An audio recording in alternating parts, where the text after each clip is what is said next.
Oke, kembali lagi bersama saya Abdi Duren. Salam tani.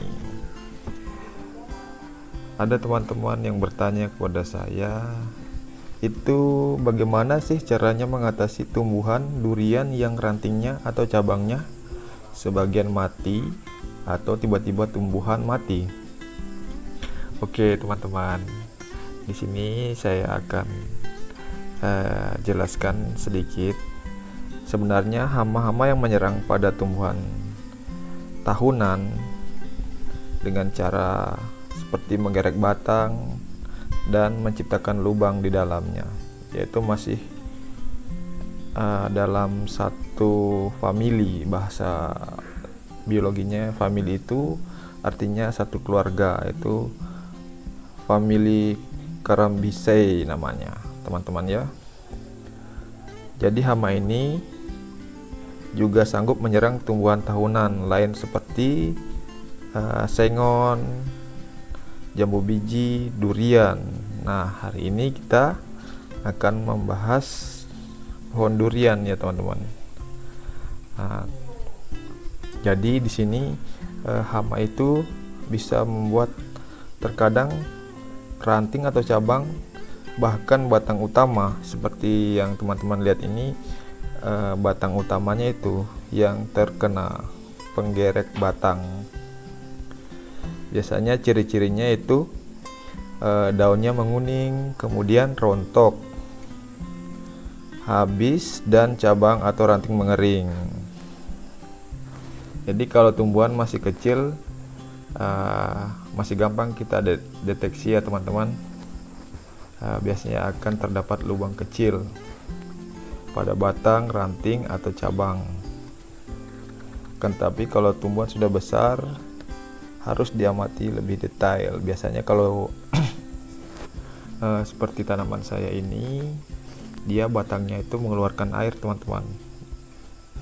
Yang terkena hama penggerek batang, batangnya mengeluarkan air, cairan-cairan seperti itu. Pokoknya batangnya basah dia teman-teman ya. Jadi di sini teknik pengendalian hama penggerek batang itu sebenarnya tidak sulit ya teman-teman. Seperti yang teman-teman lihat, ini saya melakukan pengupasan pada kulit batang utama yang terserang hama penggerek batang itu. Kemudian di sini saya aplikasikan insektisida, fungisida, serta pupuk cair dan perekat ya teman-teman. Jadi di sini untuk saat ini saya menggunakan insektisida dengan merek Alika dan fungisida serta perekat dan pupuk cair. Untuk fungisida di sini saya menggunakan Nordok, dan untuk pupuk cair saya menggunakan Supratan teman-teman. Jadi untuk pengaplikasiannya yaitu dengan cara mencampurkan satu botol Alika yang berukuran 200 ml dicampur dengan pupuk cair berukuran 700 ml serta 300 gram fungisida Nordok. Kemudian itu diaduk secara merata ya teman-teman. Setelah merata, lalu kita oleskan pada batang yang terserang penggerek batang tadi. Jadi sebelum mengoleskan, sebaiknya batang durian yang terserang sebaiknya kita kupas bersih sampai terlihat lapisan kayunya teman-teman. Kemudian oleskan secara merata dengan durasi 2 minggu sekali sampai benar-benar batang yang terserang sudah sembuh kembali. Jadi biasanya di situ akan terlihat teman-teman, apabila penggerek batangnya sudah tidak ada lagi, itu batangnya akan kering. Yang sebelumnya basah yang mengeluarkan air itu batang kering, dan kemudian lama-lama dia akan tumbuh kembali kulit batang itu. Nah, itu teman-teman bisa lihat saya menggunakan kuas untuk mengoleskan batang yang saya sudah kupas tadi ya teman-teman.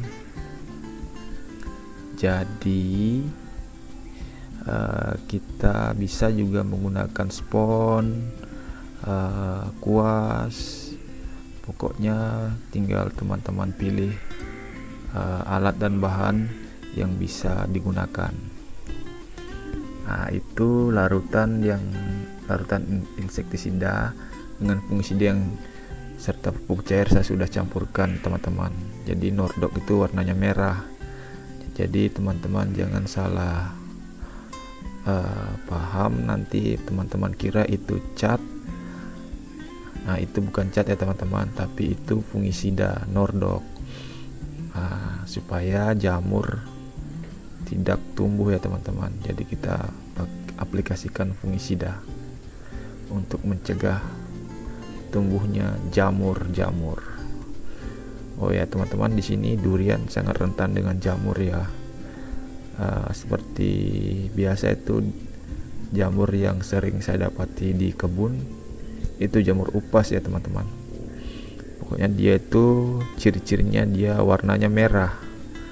Teman-teman bisa lihat saja nanti di ranting-ranting, cabang, atau bahkan batang. Dia warnanya merah teman-teman. Kalau sudah terserang jamur upas itu, nanti ranting atau cabangnya dia akan mengering teman-teman. Kalau tidak cepat dibasmi dengan fungisida, dia akan lama-lama bisa menguning rantingnya dan bisa mati. Oke teman-teman, kemudian di sini ada lagi satu cara ya teman-teman untuk pengaplikasian insektisida. Bisa juga kita menggunakan bor dengan ukuran 10 mili ya teman-teman. Kemudian setelah kita bor itu batang durian yang terkena atau terserang terserang penggerek batang, kita bor dengan posisi 45 derajat. Setelah kita bor lubang tersebut, kita berikan insektisida tadi. Nah, setelah kita berikan insektisida agar tidak tumpah, kita tutup kembali lubang tersebut dengan parafin atau lilin. Nah, ini teknik pengeboran hanya efektif untuk tumbuhan yang sudah besar ya teman-teman. Jadi di sini saya tidak menggunakan bor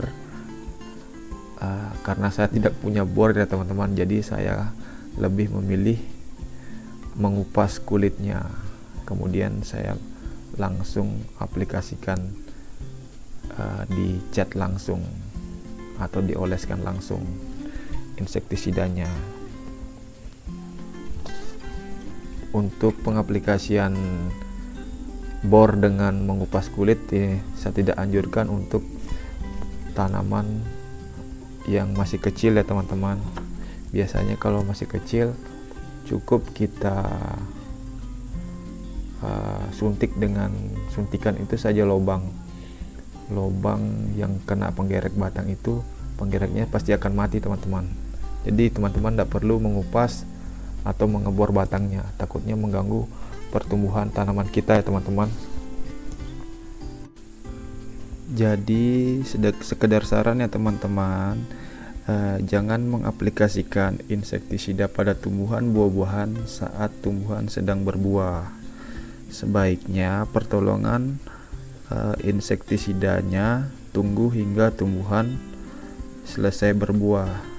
Hal ini untuk mengantisipasi supaya racun dari insektisida tidak masuk dalam buah yang akan kita makan.